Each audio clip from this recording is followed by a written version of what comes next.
ಹುಟ್ಟಿಸುವನಾಗಿದ್ದಾನೆ.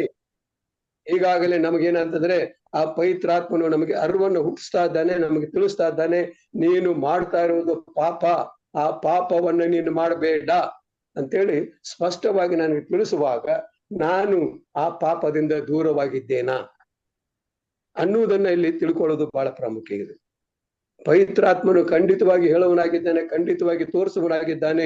ನೋಡಪ್ಪ, ನೋಡಮ್ಮ, ನೀನೇನಂತಂದ್ರೆ ತಪ್ಪು ದಾರಿಯಲ್ಲಿ ಹೋಗ್ತಾ ಇದೀಯಾ, ನೀನು ಪಾಪ ಮಾಡ್ತಾ ಇದೀಯಾ, ನೀನು ಪಾಪ ಮಾಡಬೇಡ ಅಂತ ಹೇಳಿ ಸ್ಪಷ್ಟವಾಗಿ ನನಗೆ ಹೇಳುವಾಗ ಪವಿತ್ರಾತ್ಮನ ಮಾತನ್ನ ನಾವು ಕೇಳ್ತಾ ಇದ್ದೇವಾ? ಕೇಳಿಸ್ಕೊಳ್ಬೇಕಾಗಿದೆ. ಅದರ ಪ್ರಕಾರ ನಾವು ನಡಿಬೇಕಾಗಿದೆ. ಪವಿತ್ರಾತ್ಮನು ನಮಗೆ ಜೊತೆಲಿ ಇರುವುದು ಯಾವ್ದಕ್ಕೋಸ್ಕರ? ನಾನು ಮಾಡುವಂತ ತಪ್ಪನ್ನ ತೋರಿಸಿದಕ್ಕೋಸ್ಕರ, ನಾನು ಮಾಡುವಂತ ಪಾಪವನ್ನ ನೋಡಪ್ಪ, ನೀನು ಪಾಪ ಮಾಡಬೇಡ, ನೀನು ತಪ್ಪನ್ನ ಮಾಡಬೇಡ, ನೀನು ಪರಲೋಕ ರಾಜ್ಯಕ್ಕೆ ಹೋಗ್ಬೇಕಾ ಅಥವಾ ಇಲ್ವಾ ಅನ್ನುವಂತ ಅರಿವನ್ನ ಪವಿತ್ರಾತ್ಮನ ನಮಗೆ ಮಾಡುವನಾಗಿದ್ದಾನೆ. ಪವಿತ್ರಾತ್ಮನ ಏನ್ ಮಾಡ್ತಾನೆ ಅಂತಂದ್ರೆ ನಮ್ಮ ಜೊತೆಯಲ್ಲಿ ವಿಶೇಷವಾಗಿ ಇವತ್ತಂದ್ರೆ ನಾವು ನೋಡುವಾಗ ಪವಿತ್ರಾತ್ಮನು ದೈವಿಕತ್ವದಲ್ಲಿ ಒಬ್ಬನು, ಆತನಲ್ಲಿ ದೈವಿಕತ್ವೇ ಇದೆ. ದೈವ ಸ್ವರೂಪನಾಗಿರ್ತಕ್ಕಂಥ ಪವಿತ್ರಾತ್ಮನ ಏನ್ ಮಾಡ್ತಾನೆ ಅಂತಂದ್ರೆ ಮತ್ತಾಯನ ಬರೆದ ಸುವಾರ್ತೆ 28ನೇ ಅಧ್ಯಾಯದಲ್ಲಿ 19 ಮತ್ತು 20ನೇ ವಚನದಲ್ಲಿ ನಾವು ಓದ್ತೇವೆ. ಆದುದರಿಂದ ನೀವು ಹೊರಟು ಹೋಗಿ, ನೋಡ್ರಿ, ಶಿಷ್ಯರಿಗೆ ಹೇಳುವನಾಗಿದ್ದಾನೆ, ಇವತ್ತಿನಲ್ಲಿ ನಮಗೆ ಹೇಳುವನಾಗಿದ್ದಾನೆ, ಹೊರಟು ಹೋಗಿ ಎಲ್ಲಾ ದೇಶಗಳ ಜನರನ್ನು ಶಿಷ್ಯರನ್ನಾಗಿ ಮಾಡಿರಿ, ಅವರಿಗೆ ತಂದೆಯ, ಮಗನ, ಪವಿತ್ರಾತ್ಮನ ಹೆಸರಿನಲ್ಲಿ ದೀಕ್ಷಾ ಸ್ನಾನ ಮಾಡಿಸ್ತೀರಿ. ನೋಡ್ರಿ, ನೀವೇನ್ ಮಾಡ್ರಿ? ಹೋಗ್ರಿ, ದೇವರ ವಾಕ್ಯಗಳನ್ನು ಸಾರಿರಿ. ಇವತ್ತಂದಲ್ಲಿ ಬೋಧಕರುಗಳಿದ್ದಾರೆ, ಹೋಗ್ರಿ ಬೋಧಕರುಗಳೇ, ಏನ್ ಮಾಡ್ರಿ? ದೇವರ ವಾಕ್ಯಗಳನ್ನು ಸಾರಿರಿ. ನಿಮ್ಮ ಜೊತೆಲಿ ಯಾರಿದ್ದಾರೆ? ಪವಿತ್ರಾತ್ಮನಿದ್ದಾನೆ, ಆತನ ಸಹಾಯ ಮಾಡ್ತಾನೆ. ನೀವು ಮಾತನಾಡಿ, ಜನಗಳ ಹತ್ರ ಮಾತನಾಡಿ, ಜನಗಳಿಗೆ ಸತ್ಯದ ವಾಕ್ಯಗಳನ್ನು ತಿಳಿಸ್ರಿ. ನೀವು ಮಾತಾಡ್ತಾ ಇದ್ದೀರಿ, ಪವಿತ್ರಾತ್ಮನಲ್ಲಿ ಕೆಲಸ ಮಾಡುವನಾಗಿದ್ದಾರೆ. ಪ್ರತಿಯೊಬ್ಬೊಬ್ಬರ ಜೊತೆಯಲ್ಲಿ ಮಾತನಾಡಿ, ಹೌದು, ಇದೇ ನಿಜವಾದಂತ ದೇವರು, ಇವರೇ ನಿಜವಾದಂತ ದೇವರು ಅಂತೇಳಿ ಆ ಜನಗಳಲ್ಲಿ ಪವಿತ್ರಾತ್ಮನು ಕೆಲಸ ಮಾಡುವವನಾಗಿದ್ದಾನೆ ಪ್ರಿಯರೇ. ಆದ್ದರಿಂದ ನೀವು ತಂದೆಯ, ಮಗನ ಮತ್ತು ಪವಿತ್ರಾತ್ಮನ ಹೆಸರಿನಲ್ಲಿ ಏನು ಮಾಡಿ ದೀಕ್ಷಾ ಮಾಡಿಸಿ ನಾನು ನಿಮಗೆ ಆಜ್ಞಾಪಿಸಿದೆಲ್ಲವನ್ನ ಕಾಪಾಡಿಕೊಳ್ಳುವುದಕ್ಕೆ ಅವರಿಗೆ ಉಪದೇಶ ಮಾಡಿರಿ. ನೋಡ್ರಿ, ನೀವು ಉಪದೇಶ ಮಾಡ್ರಿ, ನೀವು ವಾಕ್ಯಗಳನ್ನು ಹೇಳ್ರಿ. ನಾನೇನ್ ಮಾಡ್ತೇನೆ? ಆ ಜನಗಳ ಬದಲಾವಣೆಯನ್ನ ಪರಿಶುದ್ಧಾತ್ಮನು ಏನ್ ಮಾಡ್ತಾನೆ? ಮಾತನಾಡಿ ಬದಲಾವಣೆ ಮಾಡುವನಾಗಿದ್ದಾನೆ. ನಾನು ಯುಗದ ಸಮಾಪ್ತಿವರೆಗೂ ಎಲ್ಲಾ ದಿವಸ ನಿಮ್ಮ ಸಂಗಡ ಇರುತ್ತೇನೆ ಎಂದು ಹೇಳಿದನು. ನೋಡ್ರಿ, ಯುಗದ ಸಮಾಪ್ತಿವರೆಗೂ ಪವಿತ್ರಾತ್ಮನು ನಮ್ಮ ಜೊತೆಯಲ್ಲಿ ಇರುವನಾಗಿದ್ದಾನೆ. ಪವಿತ್ರಾತ್ಮನು ನಮ್ಮ ಜೊತೆಯಲ್ಲಿ ಖಂಡಿತವಾಗಿ ಇರುವನಾಗಿದ್ದಾನೆ ಯುಗ ಯುಗಾಂತರಗಳಲ್ಲಿ. ಇವತ್ತೊಂದಲ್ಲಿ ಎಷ್ಟು ಜನ ನಾವು ತಿಳ್ಕೊಂಡಿದ್ದೇವೆ, ಎಷ್ಟು ಜನ ನಾವು ಅರ್ಥ ಮಾಡಿಕೊಂಡಿದ್ದೇವೆ? ಪವಿತ್ರಾತ್ಮನು ನನ್ನ ಜೊತೆಲಿದ್ದಾನೆ, ಕಷ್ಟದಲ್ಲಿದ್ದಾನೆ, ಸಂಕಟದಲ್ಲಿದ್ದಾನೆ, ದುಃಖದಲ್ಲಿದ್ದಾನೆ, ವ್ಯಸನದಲ್ಲಿ ಇರುವಂತಹ ಸಮಯದಲ್ಲಿ ಕೂಡ ಪವಿತ್ರಾತ್ಮನು ಇದ್ದಾನೆ ಪ್ರಿಯರೇ. ನಾನು ಆತನ ಮಾತಿಗೆ ಕಿವಿಗೊಡಬೇಕಾಗಿದೆ, ಆತನು ಹೇಳಿದಂತೆ ನಾನು ಕೇಳ್ಕೊಳ್ಬೇಕಾಗಿದೆ. ಇವತ್ತಿನ ದಿನ ಏನಾಗಿದೆ? ಬಹಳ ಕಷ್ಟದ ದಿನಗಳಾಗಿದೆ. ಆದಾಗ್ಯೂ ಕೂಡ ಪವಿತ್ರಾತ್ಮನು ನನ್ನನ್ನ ಮತ್ತೆ ನಿಮ್ಮನ್ನ ನಡೆಸುವನಾಗಿದ್ದಾನೆ. ಪ್ರಿಯರೇ, ಎಷ್ಟು ಜನ ನಾವು ಇದನ್ನ ಅರ್ಥ ಮಾಡ್ಕೊಂಡಿದ್ದೇವೆ? ದೇವರ ವಾಕ್ಯವನ್ನ ನನ್ನ ಪಕ್ಕದ ಮನೆಯಲ್ಲಿರ್ತಕ್ಕಂಥ ಜನಗಳಿಗೆ ತಿಳಿಸಬೇಕಾಗಿದೆ, ಹೇಳಬೇಕಾಗಿದೆ. ಇದೇ ನಿಜವಾದಂತ ದೇವರು ಅಂತ ಹೇಳುವಾಗ ಪವಿತ್ರಾತ್ಮನಲ್ಲಿ ಕೆಲಸ ಮಾಡುವನಾಗಿದ್ದಾನೆ. ಇನ್ನು 4ನೇದಾಗಿ ನಾನು ನೋಡುವಂತಹ ಸಮಯದಲ್ಲಿ ಪವಿತ್ರಾತ್ಮನನ್ನ ದುಃಖ ಪಡಿಸಬೇಡ್ರಿ. ನೋಡ್ರಿ, ಪವಿತ್ರಾತ್ಮನನ್ನ ದುಃಖ ಪಡಿಸಬೇಡಿರಿ. ಅನೇಕರು ನಾವೇನ್ ಮಾಡ್ತೇವೆ? ಪವಿತ್ರಾತ್ಮನ ಮಾತನ್ನ ಕೇಳದೆ ನಮ್ಮ ಸ್ವಂತವಾಗಿ ನಾವು ಮಾತನಾಡಿಕೊಂಡು ಅನೇಕ ಕೆಟ್ಟ ಕೆಲಸವನ್ನು ಮಾಡುವಂತಹ ಸಮಯದಲ್ಲಿ ನಾವೇನ್ ಮಾಡೋರಾಗಿದ್ದೇವೆ? ಪವಿತ್ರಾತ್ಮನನ್ನ ದುಃಖ ಪಡಿಸುವರಾಗಿದ್ದೇವೆ. ಎಫೆಸದವರಿಗೆ ಬರೆದ ಪತ್ರಿಕೆ 4ನೇ ಅಧ್ಯಾಯ 30ನೇ ವಚನದಲ್ಲಿ ನಾವು ಓದ್ತೇವೆ, ದೇವರ ಪವಿತ್ರಾತ್ಮನನ್ನು ದುಃಖ ಪಡಿಸಬೇಡಿರಿ, ಆತನಲ್ಲಿಯೇ ವಿಮೋಚನೆಯ ದಿನಕ್ಕಾಗಿ ಮುದ್ರೆ ಹೊಂದಿದ್ದೇವೆ. ನೋಡು, ಆತನಲ್ಲೇ ವಿಮೋಚನೆ ದಿನಕ್ಕಾಗಿ ನಾವೇನಂತಂದ್ರೆ ಯೇಸು ಸ್ವಾಮಿ 2ನೇ ಸಾರಿ ಬರುವಂತಹ ಸಮಯದಲ್ಲಿ ಪರಲೋಕಕ್ಕೆ ಹೋಗುವಂತ ಅವಕಾಶವನ್ನ ನಾವು ಪವಿತ್ರಾತ್ಮನ ಮುಖಾಂತರ ಹೊಂದುವರಾಗಿದ್ದೇವೆ. ಅದಕ್ಕಾಗಿ ಪವಿತ್ರಾತ್ಮನ ನೀವೇನ್ ಮಾಡ್ರಿ? ದುಃಖ ಪಡಿಸಬೇಡ್ರಿ. ಯಾವ ರೀತಿ?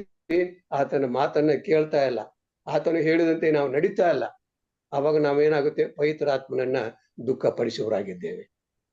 ಪ್ರಿಯರೇ, ಪವಿತ್ರಾತ್ಮನು ನನಗೆ ಹೇಳಿಕೊಡುವನಾಗಿದ್ದಾನೆ, ನನಗೆ ತಿಳಿಸುವನಾಗಿದ್ದಾನೆ. ಇದು ಒಳ್ಳೆಯದು, ಇದು ಕೆಟ್ಟದ್ದು, ಇದನ್ನು ಮಾಡಬೇಕು, ಇದನ್ನು ಮಾಡಬಾರದು ಅಂತ ಹೇಳುವಂತಹ ಸಮಯದಲ್ಲಿ ಪ್ರಿಯರೇ, ಇವತ್ತಂದ್ರೆ ನಾವು ಕೇಳ್ಕೊಳ್ಬೇಕಾಗಿದೆ, ನಾವು ತಿಳ್ಕೊಳ್ಬೇಕಾಗಿದೆ, ನಾವು ಅರ್ಥ ಮಾಡಿಕೊಳ್ಬೇಕಾಗಿದೆ. ಅರ್ಥ ಮಾಡಿಕೊಂಡಾಗ ಖಂಡಿತವಾಗಿ ನಾವೇನ್ ಮಾಡ್ತೇವೆ, ಪವಿತ್ರಾತ್ಮನ ಮಾತನ್ನ ಕೇಳುವವರಾಗಿದ್ದೇವೆ. ಅದಕ್ಕಾಗಿ ನಾವು ಎಷ್ಟೋ ಜನ ಏನ್ ಮಾಡ್ತೇವೆ ಅಂತಂದ್ರೆ, ಪವಿತ್ರಾತ್ಮನ ಮಾತನ್ನ ಕೇಳದೆ ಪವಿತ್ರಾತ್ಮನನ್ನ ದುಃಖಪಡಿಸುವವರಾಗಿದ್ದೇವೆ. ಪ್ರಿಯರೇ, 2024ರಲ್ಲಿ ಒಂದು ರೀತಿ ನಾವು ಮಾಡಿದಂತ ಪಕ್ಷದಲ್ಲಿ ಅದನ್ನ ನಾವು ಬಿಟ್ಟು 2025ಕ್ಕೆ ನಾನು ಕಾಲಿಡುವಂತಹ ಸಮಯದಲ್ಲಿ ನಿನ್ನ ಮೇಲೆ ನಾನೇನ್ ಮಾಡ್ತೇನೆ, ಪವಿತ್ರಾತ್ಮನ ಮಾತನ್ನ ಕೇಳ್ತೇನೆ. ಪವಿತ್ರಾತ್ಮನನ್ನ ನಾನೇನ್ ಮಾಡಲ್ಲ ಅಂತ ದುಃಖ ಪಡಿಸುವುದಲ್ಲ, ಆತನು ಹೇಳಿದಂತೆ ನಾನು ನಡೀತೇನೆ ಅನ್ನುವಂತ ತೀರ್ಮಾನವನ್ನ ನಾನು ಮತ್ತು ನೀವು ಇವತ್ತಿನಲ್ಲಿ ಮಾಡಬೇಕಾಗಿದೆ. ಮಾಡೋಣ.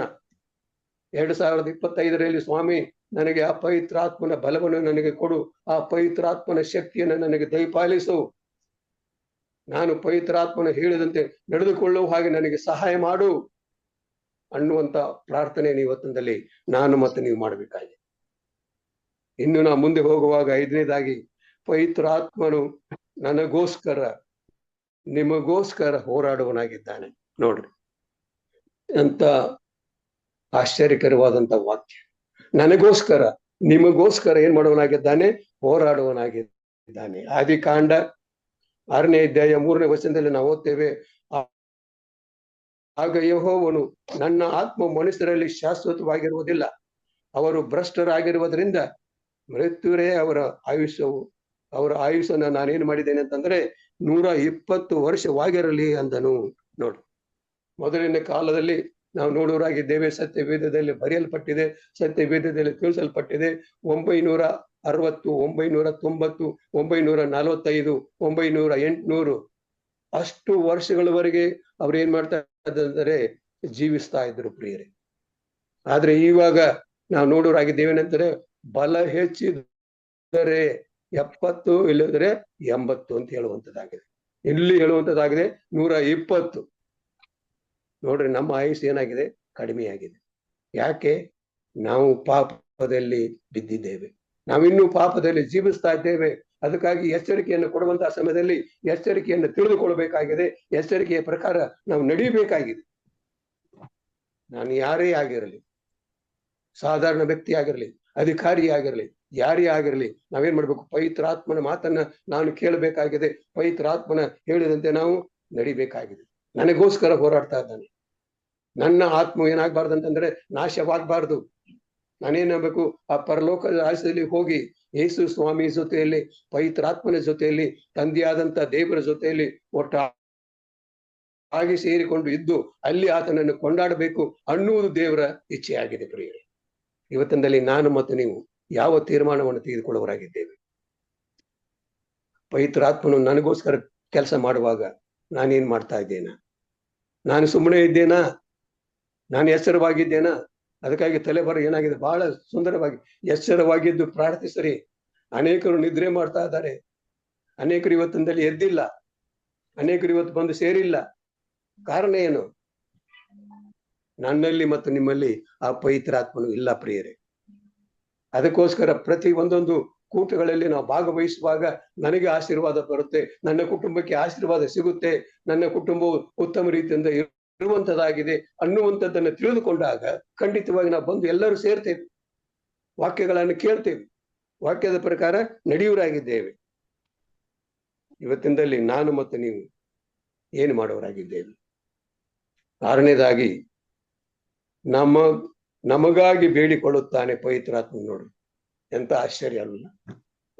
ನನಗೋಸ್ಕರ ನನಗೆ ಪ್ರಾರ್ಥನೆ ಮಾಡ್ಲಿಕ್ಕೆ ಗೊತ್ತಿಲ್ಲ, ಅದಕ್ಕೋಸ್ಕರ ಪವಿತ್ರಾತ್ಮ ಏನ್ ಮಾಡ್ತಾನೆ ಅಂತಂದ್ರೆ ನನಗೋಸ್ಕರ ಪ್ರಾರ್ಥನೆ ಮಾಡುವನಾಗಿದ್ದಾನೆ. ಈ ಮಗಳು ಏನಂತಂದ್ರೆ ಇವರಿಗೆ ಪ್ರಾರ್ಥನೆ ಮಾಡ್ಲಿಕ್ಕೆ ಗೊತ್ತಿಲ್ಲ, ತಂದೆಯೇ ಇವರನ್ನ ಕ್ಷಮಿಸು, ಇವ್ರಿಗೆ ಏನಂತಂದ್ರೆ ಪ್ರಾರ್ಥನೆ ಮಾಡ್ಲಿಕ್ಕೆ ಬೇಕಾದಂತ ಬಲವನ್ನ, ಶಕ್ತಿಯನ್ನು ಕೊಡು ಅಂತೇಳಿ ಪವಿತ್ರಾತ್ಮನು ನನಗೋಸ್ಕರ ಮತ್ತು ನಿಮಗೋಸ್ಕರ ಪ್ರಾರ್ಥನೆ ಮಾಡುವನಾಗಿದ್ದಾನೆ. ಪ್ರಿಯರೇ, ರೋಮಾಪುರದವರಿಗೆ ಬರೆದ ಪತ್ರಿಕೆಯಲ್ಲಿ ನಾವು ಓದ್ತೇವೆ 8ನೇ ಅಧ್ಯಾಯ 26ನೇ ವಚನದಲ್ಲಿ, ಹಾಗೆ ಪವಿತ್ರಾತ್ಮನು ಸಹ ನಮ್ಮ ಆಸಕ್ತಿಯನ್ನು ನೋಡಿ ಸಹಾಯ ಮಾಡುತ್ತಾನೆ. ನೋಡ್ರಿ, ನನಗೆ ಪ್ರಾರ್ಥನೆ ಮಾಡ್ಲಿಕ್ಕೆ ಆಗ್ತಾ ಇಲ್ಲ, ತಂದೆಯೇ ನನಗೆ ಆ ಬಲವನ್ನು ಕೊಡು, ಆ ಶಕ್ತಿಯನ್ನು ಕೊಡು ಅಂತ ಹೇಳುವಂತಹ ಸಮಯದಲ್ಲಿ ಆತನ ಏನ್ ಮಾಡ್ತಾನೆ, ನನಗೆ ಸಹಾಯವನ್ನು ಮಾಡುವನಾಗಿದ್ದಾನೆ.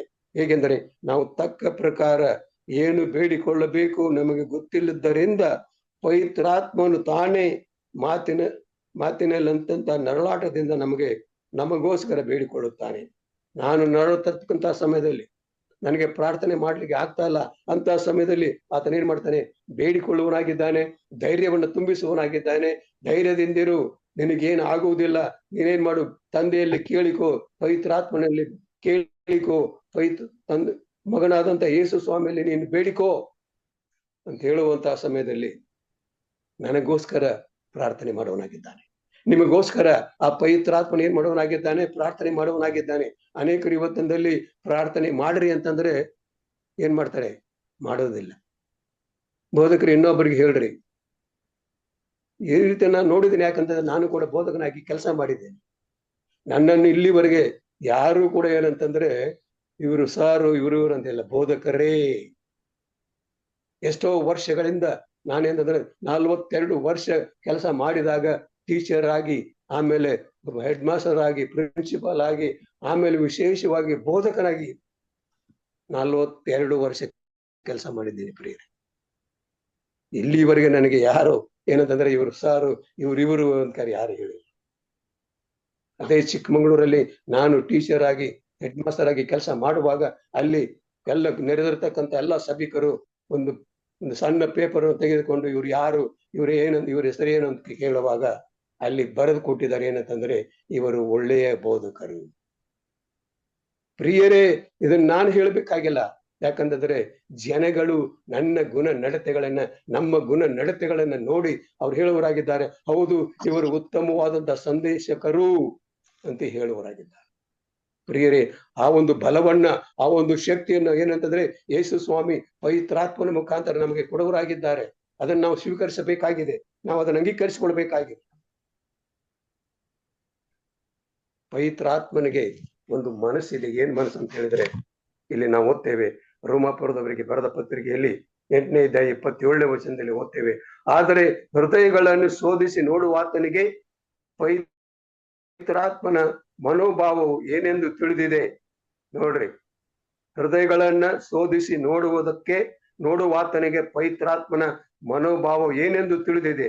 ಆ ಆತ್ಮನು ದೇವರ ಚಿತ್ತಾನುಸಾರವಾಗಿ ದೇವ ಜನರಿಗೋಸ್ಕರ ಬೇಡಿಕೊಳ್ಳುವನೆಂದು ಆತನು ಬಲ್ಲನು. ನೋಡು, ಪವಿತ್ರಾತ್ಮನಿಗೆ ನಾನು ಯಾರು, ನಾನು ಹೇಗಿದ್ದೇನೆ, ನಾನು ಏನ್ ಮಾಡ್ತಾ ಇದ್ದೇನೆ ಅನ್ನೋದು ಚೆನ್ನಾಗಿ ಗೊತ್ತಿದೆ ಪ್ರಿಯರೇ. ಇದನ್ನ ನಾವು ಅರ್ಥ ಮಾಡಿಕೊಳ್ಬೇಕಾಗಿದೆ. ನಾನು ಯಾವ ರೀತಿ ಇದ್ದೇನೆ, ಯಾವ ವ್ಯಕ್ತಿಯಾಗಿದ್ದೇನೆ, ನನ್ನನ್ನು ಖಂಡಿತವಾಗಿ ಪವಿತ್ರಾತ್ಮ ಏನ್ ಮಾಡಿದ್ರೆ ತಿಳಿದುಕೊಂಡಿದ್ದಾರೆ. ಇವತ್ತಂದಲ್ಲಿ ನಾನು ಆ ಪವಿತ್ರಾತ್ಮನಿಗೆ ಸ್ತೋತ್ರ ಹೇಳಬೇಕಾಗಿದೆ. ಹೌದು ಕರ್ತನೆ, ಹೌದು ತಂದೆಯಾದಂತ ದೇವರೇ, ಈ ಪವಿತ್ರಾತ್ಮನನ್ನ ನನ್ನಿಂದ ತೆಗೆಯಬೇಡ. ಸೌಲನು ಏನ್ ಮಾಡದಂತ ಹೇಳಿದ್ರೆ, ಕೆಟ್ಟದ್ದನ್ನ ಮಾಡಿದಾಗ, ತಪ್ಪನ್ನ ಮಾಡಿದಾಗ ನಾವು ನೋಡ್ತೇವೆ ಸತ್ಯವೇದದಲ್ಲಿ ಆತನಲ್ಲಿರತಕ್ಕಂತ ಪವಿತ್ರಾತ್ಮನನ್ನ ತೆಗೆಯಲ್ಪಟ್ಟಿತು ಅಂತ ಹೇಳಿ ಓದ್ತೇವೆ. ಪ್ರಿಯರೇ, ನಾನು ಇವತ್ತಿನಲ್ಲಿ ಕೆಟ್ಟದ್ದನ್ನ ಮಾಡುವಾಗ, ದೇವರಿಂದ ದೂರ ಹೋಗುವಾಗ ಪವಿತ್ರಾತ್ಮನು ನನ್ನಲ್ಲಿ ಕೆಲಸ ಮಾಡೋರ್ಲಿಕ್ಕೆ ಸಾಧ್ಯವೇ ಇಲ್ಲ ಅನ್ನುವುದನ್ನು ಇವತ್ತಿನಲ್ಲಿ ತಿಳ್ಕೊಳ್ಬೇಕಾಗಿದೆ. ಇನ್ನು ನಾ ಮುಂದೆ ಹೋಗುವಾಗ ದೇವರ ಮಕ್ಕಳೆಂದು ಸಾಕ್ಷಿ ನೀಡುತ್ತಾನೆ. ನಾವು ಯಾರ ಮಕ್ಕಳು? ಯಾರಂದ್ರೆ ಇವತ್ತಿನಲ್ಲಿ ಕೇಳಿದ್ರೆ ನೀನ್ ಯಾರ ಮಗನಪ್ಪ ಅಂತ ಕೇಳಿದಾಗ ನಾವು ನೋಡ್ತೇವೆ, ನಾವು ಹೇಳ್ತೇವೆ ನಮ್ಮ ಅಪ್ಪನ ಮಗ ಅಂತ ಹೇಳ್ತೇವೆ. ಯಾರಪ್ಪ ನೀನು, ಯಾರ ಮಗನು ಅಂತ ಕೇಳುವಾಗ ನಮ್ಮ ತಂದೆಯ ಮಗನಂತ ಹೇಳ್ತೇವೆ. ನಾನು ದೇವರ ಮಗನಂತ ಹೇಳುವುದಿಲ್ಲ.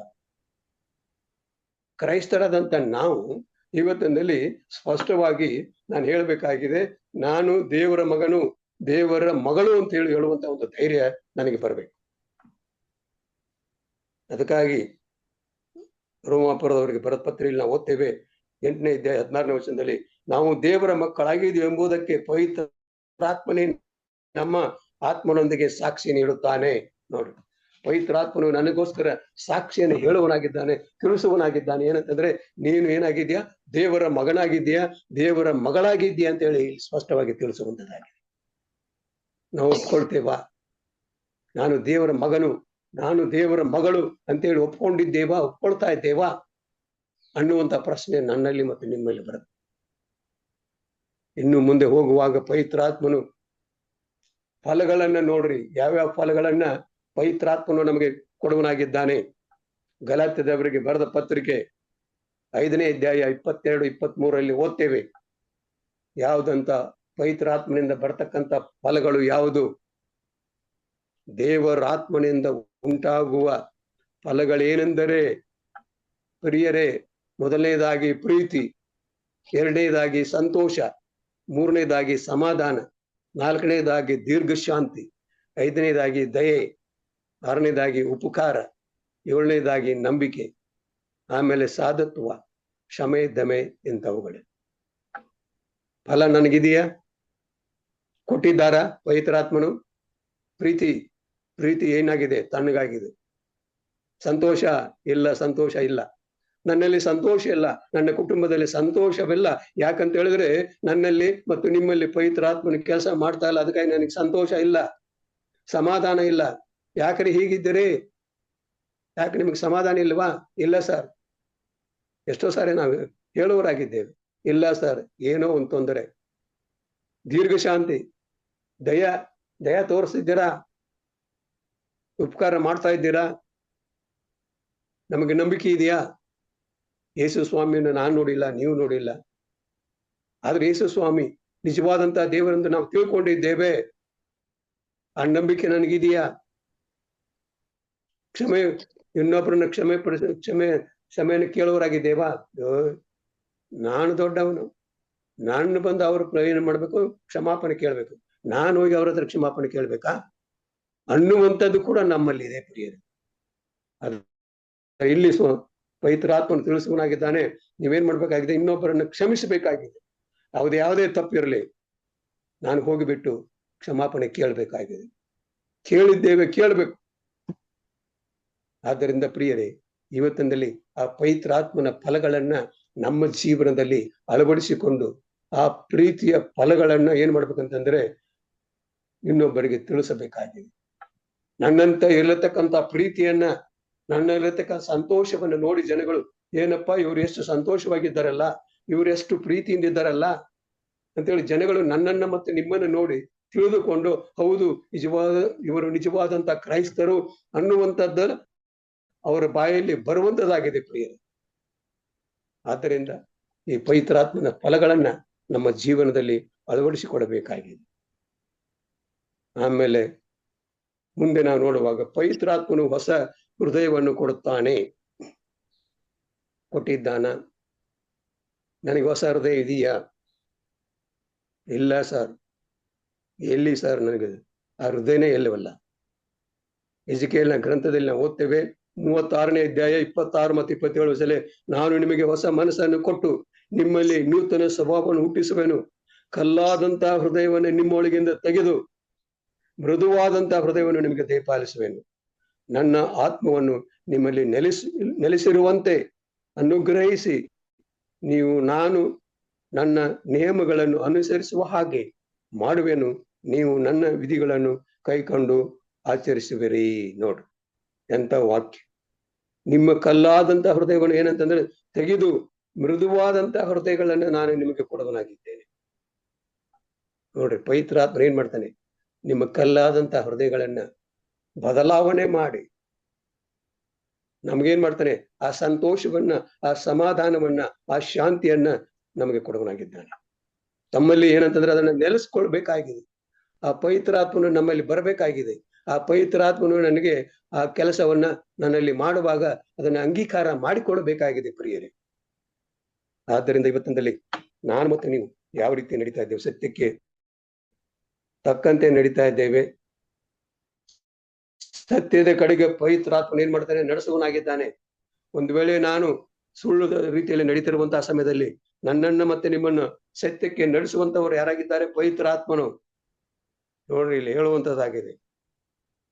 ಯೋಹಾನನ ಬರೆದ ಸುವಾರ್ತೆ 13 ಮತ್ತು 14 ಸತ್ಯದ ಆತ್ಮನು ಬಂದಾಗ ಆತನು ನಿಮ್ಮನ್ನು ನಡೆಸಿಕೊಂಡು ಹೋಗಿ ಸಕಲ ವಿಷಯದಲ್ಲಿಯೂ ಸತ್ಯಕ್ಕೆ ಸೇರಿ ವಿವೇಚಿಸುವನು. ಆತನು ತನ್ನಷ್ಟಕ್ಕೆ ತಾನೇ ಮಾತನಾಡದೆ ನಿಮಗೆ ತಿಳಿಸುವನು. ನೋಡು, ನಿಮ್ಮನ್ನು ಸತ್ಯಕ್ಕೆ ನಡೆಸುವವರು ಯಾರು? ಪವಿತ್ರಾತ್ಮನು. ಇದನ್ನ ನಾವು ನೆನಪಿನಲ್ಲಿ ಇಟ್ಕೊಳ್ಬೇಕಾಗಿದೆ, ಇದನ್ನ ಅರ್ಥ ಮಾಡಿಕೊಳ್ಬೇಕಾಗಿದೆ. ಸತ್ಯಕ್ಕೆ ನಡೆಸುವವರು ಯಾರು? ಪವಿತ್ರಾತ್ಮನನ್ನು. ಇವತ್ತಿನಲ್ಲಿ ನಾನು ಮತ್ತೆ ನೀವು ಅದನ್ನ ಅರ್ಥ ಮಾಡಿಕೊಂಡಾಗ ಖಂಡಿತವಾಗಿ ನಾವು ಏನ್ ಮಾಡ್ತೇವೆ? ಸತ್ಯಕ್ಕೆ ತಕ್ಕದ ರೀತಿಯಲ್ಲಿ ನಾವು ನಡೆಯುವರಾಗಿದ್ದೇವೆ. ಕೊನೆಯದಾಗಿ, ಕ್ಷಮಿಸಲ್ಪಡದಂತ ಪಾಪ ಯಾವುದು? ನೋಡಿ, ಇವತ್ತಿನಲ್ಲಿ ನಾವೇನ್ ಮಾಡ್ತೇವೆ? ತಪ್ಪು ಮಾಡಿಬಿಡ್ತೇವೆ. ಯಾರ ವಿರುದ್ಧವಾಗಿ? ಪವಿತ್ರಾತ್ಮನ ವಿರುದ್ಧ. ಮತ್ತಾಯನ ಬರೆದ ಸುವಾರ್ತೆ 12ನೇ ಅಧ್ಯಾಯ 31-32 ನಾವು ಓದ್ತೇವೆ.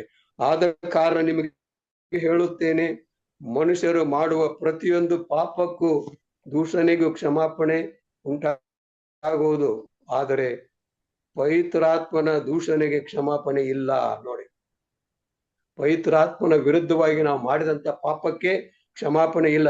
ಯಾವನಾದರೂ ಮನುಷ್ಯ ಕುಮಾರನಿಗೆ ವಿರೋಧವಾಗಿ ಮಾತನಾಡಿದರೆ ಅದು ಅವನಿಗೆ ಕ್ಷಮಿಸಲ್ಪಡುವುದು. ಯೇಸು ಸ್ವಾಮಿಯ ವಿರುದ್ಧವಾಗಿ ಮಾತನಾಡಿದರೆ ಅದು ಕ್ಷಮಿಸಲ್ಪಡುವುದು. ಆದರೆ ಪವಿತ್ರಾತ್ಮನಿಗೆ ವಿರೋಧವಾಗಿ ಮಾತನಾಡಿದರೆ ಅವನಿಗೆ ಇಹದಲ್ಲಾಗಲಿ ಪರದಲ್ಲಾಗಲಿ ಕ್ಷಮಿಸಲ್ಪಡುವುದಿಲ್ಲ.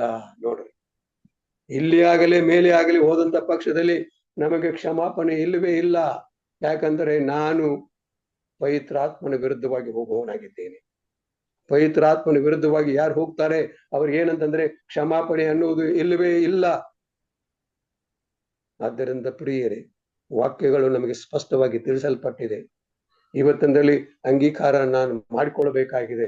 ಹೌದು, 2024ರಲ್ಲಿ ಒಂದು ವೇಳೆ ನನ್ನಲ್ಲಿ ಆ ಪರಿಶುದ್ಧ ಆತ್ಮನು ಇಲ್ಲದೆ ಹೋದಂತ ಪಕ್ಷದಲ್ಲಿ ಇನ್ನು ಮೇಲೆ 2025ರಲ್ಲಿ ನಾನು ಭಾಗವಹಿಸುವಾಗ ಆ ದಿನವನ್ನು ನೋಡುವಂತಹ ಸಮಯದಲ್ಲಿ ನಾನು ಖಂಡಿತವಾಗಿ ಪವಿತ್ರಾತ್ಮನನ್ನ ನನ್ನ ಜೀವನದಲ್ಲಿ ನಾನು ಅಳವಡಿಸಿಕೊಂಡು ಆ ಪವಿತ್ರಾತ್ಮನು ಹೇಳಿದಂತೆ ನಾನು ನಡೆಯುವ ಹಾಗೆ ಸ್ವಾಮಿ ನನಗೆ ಸಹಾಯ ಮಾಡಲಿ ಅಂತ ನಾನು ಕೇಳ್ಕೊಂಡಾಗ ಖಂಡಿತವಾಗಿ ಪವಿತ್ರಾತ್ಮನು ನಮಗೆ ಸಹಾಯ ಮಾಡುವನಾಗಿದ್ದಾನೆ.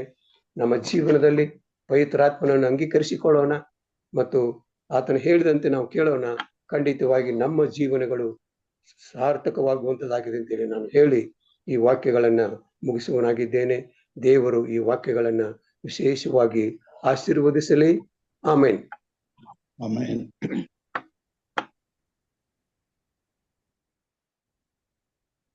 ಉತ್ತಮವಾದಂತ ರೀತಿಯಲ್ಲಿ ಈ ದಿನದ ಪಾಠವನ್ನ ನಡೆಸಿಕೊಟ್ಟಂತ ಹಿರಿಯ ಬೋಧಕರು ಪಾಸ್ಟರ್ ಯಶವಂತ್ ಸರ್ ಅವರಿಗೆ ನಾನು ತುಂಬ ಹೃದಯದ ಧನ್ಯವಾದಗಳನ್ನ ಸಲ್ಲಿಸ್ತೇನೆ.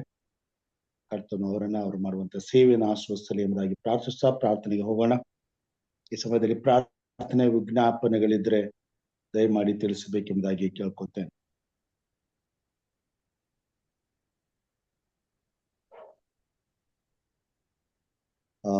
ನಮ್ಮ ಜೊತೆಯಲ್ಲಿ ಪ್ರಾರ್ಥನೆಗಾಗಿ ಇವತ್ತು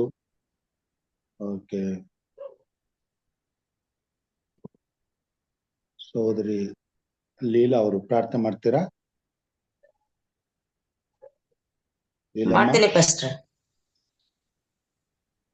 ಪ್ರಾರ್ಥನೆ ಮಾಡಿ. ಪ್ರಾರ್ಥನೆಯಲ್ಲಿ ಸಹೋದರಿ ಗಾಯತ್ರಿ ಮತ್ತು ಸಹೋದರಿ ಮೇಘನಾ ಮತ್ತು ಸಹೋದರಿ ರೂತ್ ಹಾಗೂ ಸಹೋದರ ಡೇವಿಡ್ ಉಡುಪಿ ಮತ್ತು ಸಹೋದರ KP ರವಿ ಅವರನ್ನ ನೆನೆಸ್ಕೊಳ್ಳೋಣ ಪ್ರಾರ್ಥನೆಯಲ್ಲಿ. ಆಮೇಲೆ ಫಾಸ್ಟರ್ ಜಾನ್ಕಿ ಅವರು ಬಹಳ ದಿವಸದಿಂದ ಕಾಣಿಸ್ತಾ ಇಲ್ಲ, ಫೋನ್ ಮಾಡಿದ್ರು ರಿಸೀವ್ ಮಾಡ್ತಾ ಇಲ್ಲ, ಗೊತ್ತಿಲ್ಲ ಅವರು ಕಂಡೀಷನ್ ಅವ್ರಿಗೋಸ್ಕರನು ಕೂಡ ಅಮ್ಮ ಆಯ್ತು ಪಾಸ್ಟ್ರೆ. ಪ್ರಾರ್ಥನೆ ಮಾಡೋಣ. ಪರಿಶುದ್ಧನೇ ಮಹಾಪರಿಶುದ್ಧ ಸ್ಥಳದಲ್ಲಿ ವಾಸಿ ಮಾಡುವಂತ ನಮ್ಮ ಸ್ವರ್ಗೀಯ ಸೃಷ್ಟಿಕರ್ತನಾದ ತಂದೆಯಾದ ದೇವರೇ, ನಿನ್ನ ನಾಮಕ್ಕೆ ಸ್ತುತಿ ಸ್ತೋತ್ರ ಘನ ಮಾನ ಮಹಿಮೆಯನ್ನು ಸಲ್ಲಿಸುವಂತವರಾಗಿದ್ದೇವೆ ತಂದೆ. ಈ ಬೆಳಗಿನ ಜಾವದಲ್ಲಿ ನಿನ್ನ ಪ್ರೀತಿಯ ಆಶೀರ್ವಾದದಲ್ಲಿ ಬೆಳಕು ಕಾಣುವಂತೆ ನಮ್ಮನ್ನು ಕೃಪೆ ಮಾಡಿ ಆಶೀರ್ವದಿಸಿ ನಿನ್ನ ಕಾಯ್ದು ಕಾಪಾಡಿದಕ್ಕಾಗಿ ನಿಮಗೆ ಸ್ತೋತ್ರವನ್ನು ಸಲ್ಲಿಸುವಂತವರಾಗಿದ್ದೇವೆ ತಂದೆಯಾದ ದೇವರೇ. ರಾತ್ರಿ ಹೊತ್ತಲ್ಲಿ ಎಷ್ಟೋ ಜನ ನಿದ್ದೆಗೆ ಜಾರಿ ಸಾವನ್ನಪ್ಪುವಂತವರಾಗಿದ್ದಾರೆ. ಆದ್ರೂ ಸಹ ನಿನ್ನ ಕೃಪೆಯಿಂದ ನಿನ್ನ ವಾಕ್ಯವನ್ನು ಕೇಳುವಂತೆ ಮತ್ತೊಂದು ಹೊಸದಾಗಿ ದಿನವನ್ನು ಕಾಣುವಂತೆ ನಾವೆಲ್ಲರೂ ಒಟ್ಟಾಗಿ ನಿನ್ನ ವಾಕ್ಯವನ್ನು ಕೇಳುವಂತೆ ಕೃಪೆ ಮಾಡಿದಕ್ಕಾಗಿ ನಿನಗೆ ಸ್ತೋತ್ರವನ್ನು ಸಲ್ಲಿಸುವಂತವರಾಗಿದ್ದೇವೆ. ಹೌದು ಕರ್ತನೆ ಸ್ವಾಮಿ, ಈ ವಾಕ್ಯವನ್ನು ನಮ್ಮ ಜೀವನದಲ್ಲಿ ಅಳವಡಿಸಿಕೊಂಡು ಆ ವಾಕ್ಯದಂತೆ ನಡೆದು ನಾವು ನೂತನ ಸ್ವಭಾವವನ್ನು ಹೊಂದಿಕೊಂಡು ನೂತನ ಮಕ್ಕಳಾಗಿ ನಿನ್ನ ಮಕ್ಕಳಾಗಿ ಈ ಪ್ರೀತಿ ಹಂಚುವಂತೆ ನಮ್ಮನ್ನು ಆಶ್ವಸಿಸಿ ಬಲಪಡಿಸು ಕರ್ತನೆ ಸ್ವಾಮಿ. ಎಲ್ಲಾ ಕೀಡಿನಿಂದಲೂ ಸೈತನ್ ಶೋಧನೆಗಳಿಂದಲೂ ಈ ದಿನವನ್ನು ತಪ್ಪಿಸಿ ಶಾಂತಿ, ಸಮಾಧಾನ, ಆರೋಗ್ಯವನ್ನು ಈ ಕೊಟ್ಟು ಮತ್ತೆ ಈ ದಿನವನ್ನು ಸಂತೋಷದಿಂದ ಕಾಲ ಕಳೆಯುವಾಗೆ ನಮ್ಮೆಲ್ಲಾ ಕೆಲಸ ಕಾರ್ಯಗಳನ್ನು ಸಫಲಗೊಳಿಸಿ ಮುನ್ನಡೆಸೆಂದು ಪ್ರಾರ್ಥಿಸುವಂತವರಾಗಿದ್ದೇವೆ. ಅನಾರೋಗ್ಯದಲ್ಲಿರ್ತಕ್ಕಂಥವ್ರನ್ನ ಸಹ ಆಶ್ವಾಸು ಕರ್ತನೆ ಸ್ವಾಮಿ. ಡೇವಿಡ್ ಅವ್ರನ್ನ ಆಶ್ವಾಸು, KP ರವಿ ಅವ್ರನ್ನ ಆಶ್ವಾಸು, ಹಾಗೂ ಜಾನ್ಸನ್ ಸರ್ನ ಆಶ್ವಾಸು ಕರ್ತನೆ ಸ್ವಾಮಿ. ಅವ್ರನ್ನ ಆರೋಗ್ಯವಂತರನ್ನಾಗಿರಿಸಿ ಅವರ ಕೆಲಸ ಕಾರ್ಯಗಳನ್ನು ಸಫಲಗೊಳಿಸಿ ಅವ್ರಿಗೆ ಬೇಕಾಗಿರುವುದನ್ನೆಲ್ಲ ಕೊಟ್ಟು ಆಶ್ವಾಸಿ ಬಲಪಡಿಸು. ಹಾಗೆ ಕರ್ತನೆ ಸ್ವಾಮಿ, 3 ಜನ ಮಹಿಳೆಯರಿಗೋಸ್ಕರ ಪ್ರಾರ್ಥಿಸುವಂತಳಾಗಿದ್ದೇನೆ ಸ್ವಾಮಿ. ಅವ್ರಿಗೆ ಅನಾರೋಗ್ಯದಿಂದ ಆರೋಗ್ಯವಂತರನ್ನಾಗಿ ಮಾಡು ಕರ್ತನೆ ಸ್ವಾಮಿ. ಅವ್ರನ್ನ ಮುಟ್ಟಿ ಸ್ವಸ್ಥ ಮಾಡಿ ನಿನ್ನ ಮಕ್ಕಳಾಗಿ ಪರಿವರ್ತಿಸು ಎಂಬುದಾಗಿ ನಿನ್ನನ್ನು ಬೇಡುವಂತವರಾಗಿದ್ದೇನೆ ತಂದೆ.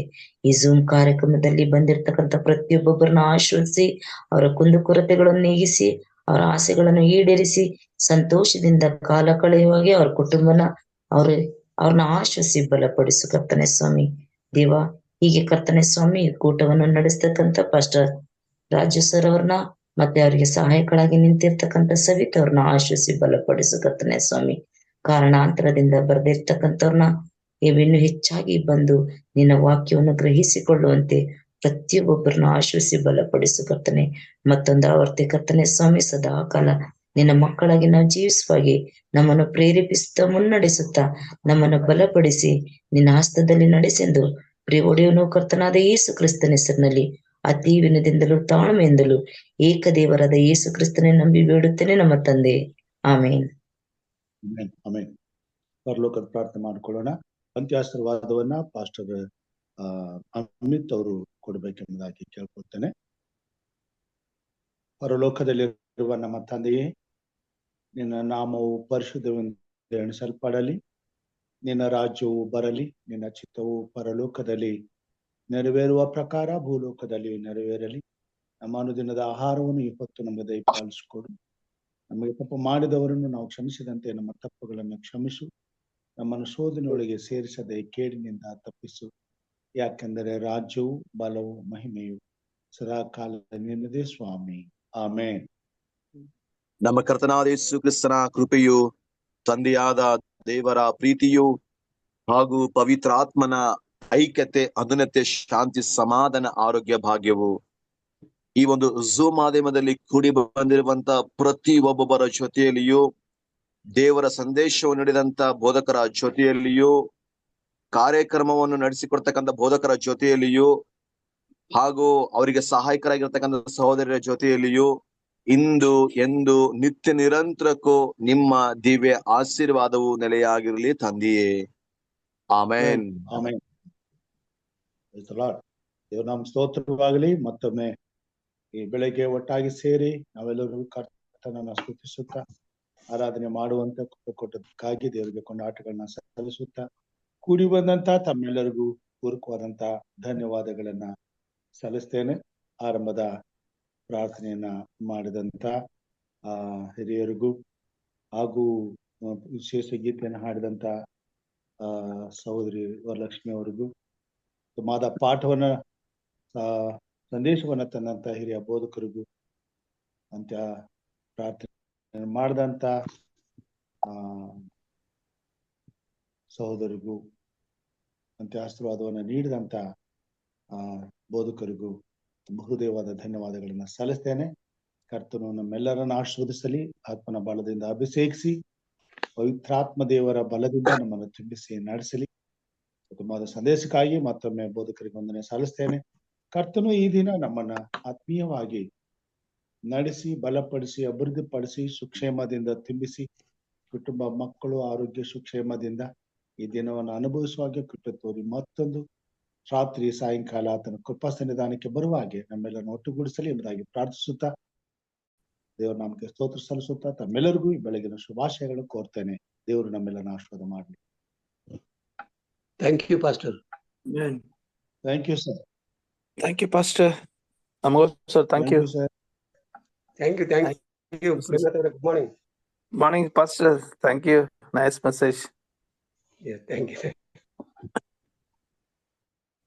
Morning, Pastor.